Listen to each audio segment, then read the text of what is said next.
Assalamualaikum warahmatullahi wabarakatuh. Okey, alhamdulillah kita bertemu lagi dalam video Jom Solat dalam Kapal Terbang. Sebentar tadi saya telah kongsikan tempat-tempat untuk solat. Sekarang ini saya nak ceritakan solat secara duduk jika memang terpaksa solat secara duduk. Kenapa saya berkata sedemikian? Kerana solat fardu yang 5 kali sehari itu mesti dilaksanakan mengikut rukun-rukunnya. Antaranya ialah menghadap kiblat dan juga berdiri. Akan tetapi jika telah berusaha untuk solat mengikut rukun-rukunnya tetapi tidak dapat, contohnya kerana cuaca kurang baik, kapal terbang bergoyang-goyang, ataupun ruang solat yang saya tunjuk biar di pintu kedua, pintu keempat itu anak-anak kapal hendak buat kerja di situ, dan waktu solat pula amat pendek. Sebagai contoh, solat subuh jika dalam penerbangan yang dari arah barat ke timur, seperti dari Jeddah balik Kuala Lumpur, penerbangan ke sini, matahari ke sini, waktu solat subuh sangat pendek. Tak nak kena solat juga. Okey, tapi tak dapat solat seperti biasa, tak dapat nak menghadap kiblat, tak dapat nak berdiri, rukuk, sujud seperti normal, dan kita telah secara jujurnya berusaha nak solat tetapi tak dapat kerana tempat solat itu digunakan, kapal terbang bergoyang-goyang, cuaca kurang baik, ataupun kita menaiki pesawat yang kecil seperti Boeing 737, Airbus 320, ATR 72, di mana memang tak ada tempat solat, tak nak kena solat secara duduk. Poin penting ya. Kalau kita sudah berusaha nak solat secara sempurna, secara biasa, tetapi memang secara jujurnya tak boleh, maka tak nak terpaksa solat secara duduk, maka solat secara duduk itu adalah sah. Ia bukan solat hormati waktu, ia bukan solat ala qadar yang bila dah sampai destinasi, bila dah balik ke rumah kelak, kita solat seperti biasa, kita qada solat seperti biasa. Bukan begitu. Kalau kita dah berusaha nak solat seperti biasa, menghadap kiblat, berdiri apa semua, tetapi tak boleh dan terpaksa solat secara duduk, solat itu adalah sah. Ini bagi solat fardu. Bagi solat-solat sunat, bagi solat-solat sunat ketika musafir, walaupun tak ada kesukaran, tak ada halangan, boleh solat secara duduk. Boleh solat secara duduk dan meskipun tidak menghadap kiblat. Ini untuk solat sunat. Ada beza ya. Solat fardu kita mesti berusaha keras untuk memenuhi rukun-rukun solat. Akan tetapi bagi solat sunat ada kelonggaran di sana. Ada kelonggaran sana, maknanya walaupun boleh solat berdiri, kita nak solat secara duduk boleh sahaja. Baik, sekarang ini sebagai contoh, kita memang terpaksa solat secara duduk. Bagaimana ya? Okey.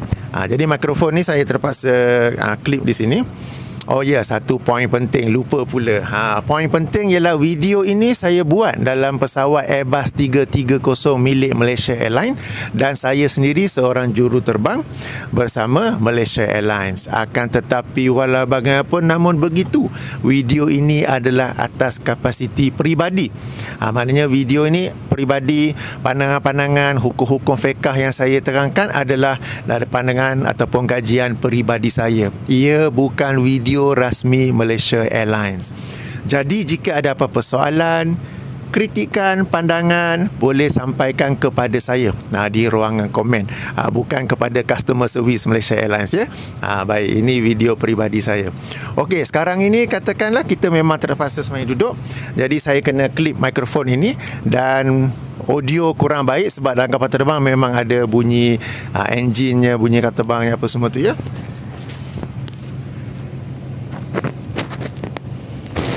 Baik, bila kita hendak ni, pertama sekali kita nak kena menghadap kiblat.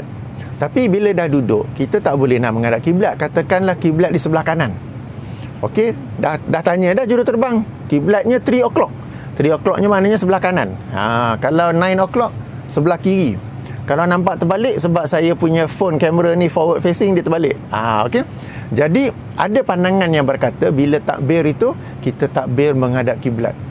Allahu Akbar. Sebenarnya tak perlu, sebab kita ini diwajibkan menghadap kiblat daripada awal solat, daripada takbir sehingga akhir. Kalau dah tak boleh, tak apa, Yang maknanya kita takbir seperti biasa saja. Tak perlu takbir ke kiri, ke kanan, ke arah kiblat, ya. Jadi sebab kalau nak menghadap kiblat, kena seluruhnya daripada takbir sehingga ke nak bagi salam tu, bagi salam, ya. Kalau dah tak boleh, tak apa. Dia bukan kita Allahu Akbar, terkejut pula penumpang tu. Hai Allahu Akbar. Okey. Jadi Allahu Akbar. Kita solat seperti biasa, membaca surah Al-Iftitah, membaca surah Al-Fatihah. Surah lepas itu kemudian Allahu Akbar, rukuk kita tunduk. Tapi jangan tunduk maksimum. Tunduk sebab tunduk maksimum tu ialah untuk sujud. Jadi tunduk begitu. Kemudian sami Allahu liman hamidah, rabbana walakal hamd. Okey, bila iktidal tu lazim di Malaysia sami Allahu liman hamidah, rabbana walakal hamd, di tepi kan. Tapi kalau dah semaya duduk nak letak tepi macam mana? Jadi sebenarnya untuk iktidal tu ada dua pandangan, dua-dua sama kuat. Satu masyhur, satu tak masyhur di Malaysia. Di Malaysia kita biasa sami Allahu liman hamidah, rabbana lakal hamd kan. Tapi ada pandangan kedua, tangan itu kembali bersedekap. Sami Allahu liman hamidah, rabbana lakal hamd. Jadi bila sembahyang duduk, yang sesuai bagi pandangan saya ialah sami Allahu liman hamidah, rabbana lakal hamd.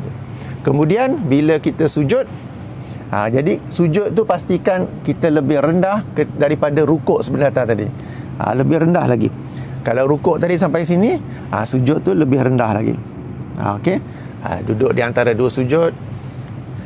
Sujud dan kemudiannya rakaat kedua sama. Sehingga baca tahiyat, sama juga baca tahiyat. Assalamualaikum warahmatullahi.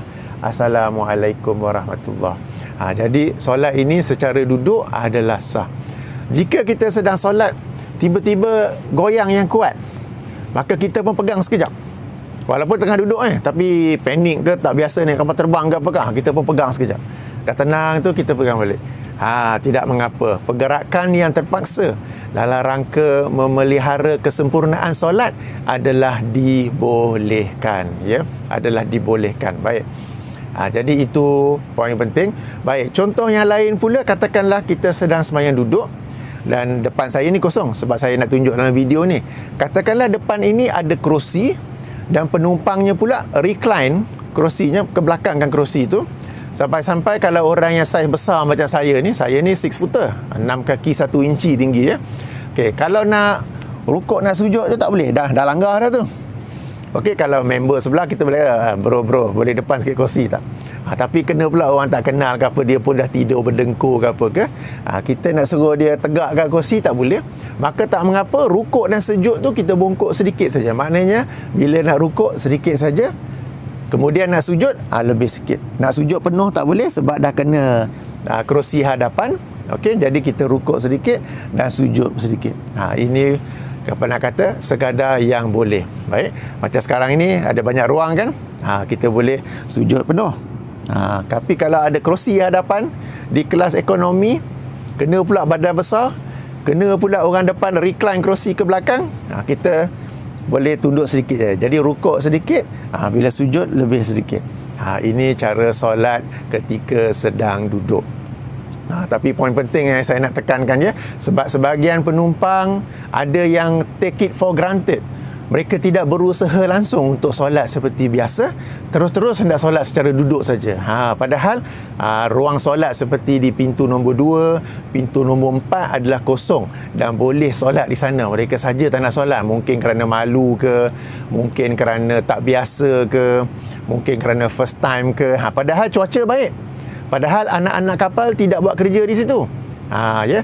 Jadi solat secara duduk ni hanyalah apabila kita telah berusaha untuk solat seperti biasa tetapi tidak boleh, maka last option solat secara duduk. Jangan sengaja solat secara duduk. Kita mesti penuhi menghadap kiblat, kita qiyam, berdiri, rukuk, sujud seperti biasa, ya. Baik, moga-moga video ini membantu kita untuk solat ketika di dalam kapal terbang. Okey, sehingga sini saja. Apa-apa soalan boleh tanya di ruangan komen dan saya akan cuba jawab insya-Allah. Baik, subhanakallahumma wa bihamdika asyhadu an la ilaha illa anta astaghfiruka wa atubu ilaika. Assalamualaikum warahmatullahi wabarakatuh.